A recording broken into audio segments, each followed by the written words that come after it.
ఈసారి ఎంత ఉత్సాహంగా ఉన్నారంటే నా జీవితంలో ఎప్పుడూ సింగపూర్లో చూడలేదు, అంత ఉత్సాహంగా ఉన్నారు.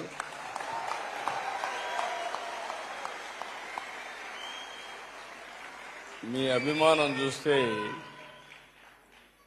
ఎన్ని జన్మలెత్తి మళ్ళీ మీకు సేవ చేసినా మీ రుణం తీర్చుకోలేం.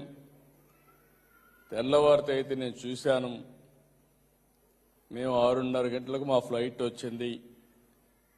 వచ్చినప్పుడు హోటల్కి వస్తే ఆ టైంలో చిన్న పిల్లలు కూడా కూచిపూడి డ్యాన్స్ ప్రాక్టీస్ చేసి, ఆడబిడ్డలు ఏదైతే కోలాటం కూడా ప్రాక్టీస్ చేసి బ్రహ్మాండంగా నన్ను రిసీవ్ చేసుకున్నారంటే, అది కూడా సింగపూర్లో రిసీవ్ చేసుకున్నారంటే నా జీవితంలో ఎప్పుడూ మరిచిపోలేనని చెప్పి మరొక్కసారి మీ అందరికీ విజ్ఞప్తి చేస్తున్నా.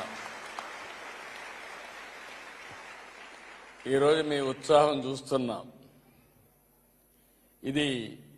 ఈ ఉత్సాహం రాబోయే రోజుల్లో మీ అభివృద్ధికి, రాష్ట్ర అభివృద్ధికి దోహదం చేసిగా ఉండాల్సిన అవసరం ఉంది.